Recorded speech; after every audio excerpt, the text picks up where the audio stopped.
Hello everyone, আসসালামু আলাইকুম। আপনাদের সবাইকে স্বাগতম আজকের রেসিপিতে। আজকে আপনাদের রান্না করে দেখাবো চিংড়ি দিয়ে শসা তরকারি। যেহেতু প্রচুর গরম পড়েছে, তাই আমাদের সবারই শসা খাওয়া দরকার। শসাতে রয়েছে প্রচুর পরিমাণ পানি, যা আমাদের শরীরকে হাইড্রেট করে।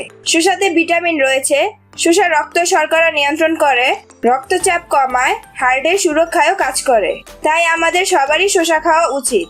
কিন্তু শুধু শসা অনেকেই পছন্দ করে না। তো আপনারা যদি এইভাবে করে চিংড়ি দিয়ে শসা তরকারি রান্না করেন, তাহলে সবারই পছন্দ হবে।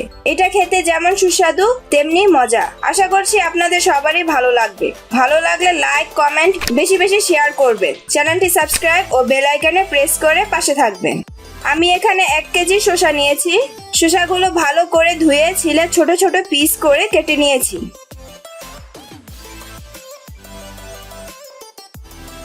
এবার চুলাটি মিডিয়াম হিটে দিয়ে কড়াই বসিয়ে 2 টেবিল স্পুন তেল দিয়ে দিব।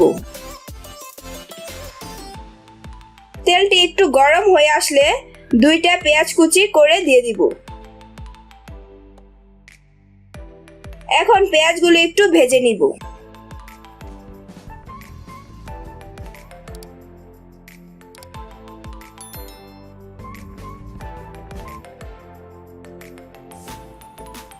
পেঁয়াজগুলো ভাজা হয়ে গেলে 1 টেবিল স্পুন হলুদ গুঁড়ো, 1/2 টেবিল স্পুন মরিচ গুঁড়ো, 1/2 টিস্পুন ধনে গুঁড়ো দিয়ে 1 কাপ পানি দিয়ে দিব।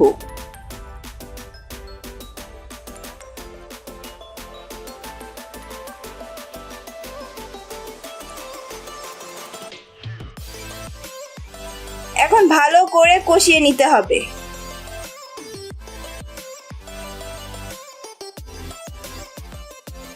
কষানোর মধ্যে তেলতেলে ভাব চলে আসলে চিংড়ি মাছগুলো দিয়ে দিব। আমি এখানে 4টা চিংড়ি মাছ নিয়েছি, আপনারা প্রয়োজন অনুযায়ী নিয়ে নেবেন। মাছগুলো দিয়ে 1 মিনিট রান্না করে নিব।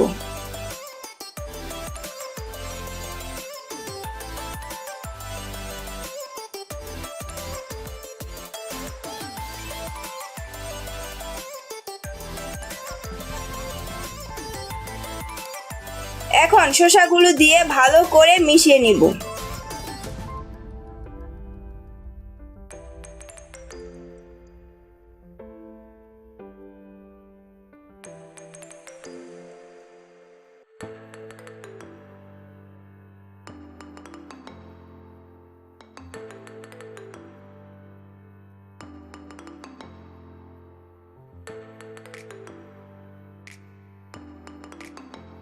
1 কাপ পানি দিয়ে ঢেকে দিব।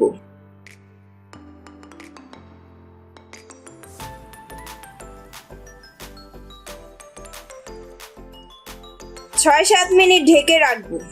এর মাঝে আপনারা একবার নেড়ে দিবেন। 7 মিনিট হয়ে গেলে ঢাকনা উঠিয়ে নিব। দেখতেই পাচ্ছেন শসা থেকেও পানি ছেড়েছে। এই পর্যায়ে স্বাদমতো লবণ দিয়ে দিব। এখন ভালো করে নেড়ে চেড়ে আবার ঢেকে দিব।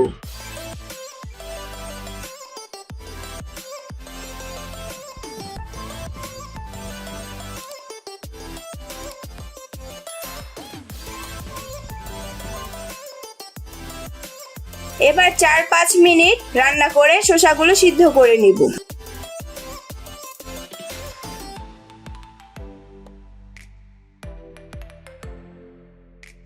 দেখতেই পাচ্ছেন শসাগুলো সিদ্ধ হয়ে গেছে। এবার ঝোলের জন্য পানি দিতে হবে।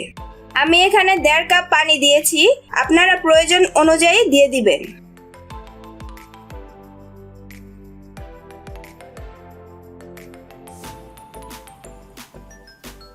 এবার চুলাটি হাই হিটে দিয়ে ধনে পাতা কুচি দিয়ে দিব।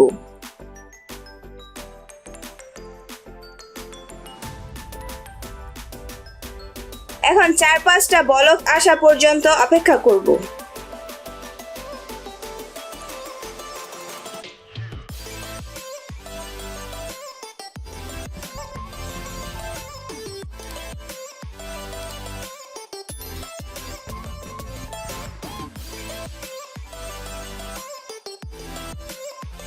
বলক চলে আসছে, রান্না শেষ হয়ে গেছে।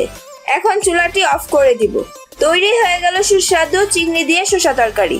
শসা স্বাস্থ্যের জন্য খুবই ভালো, তাই আপনারা অবশ্যই এই গরমের মধ্যে শরীর ঠান্ডা রাখার জন্য শসা তরকারি রান্না করবেন।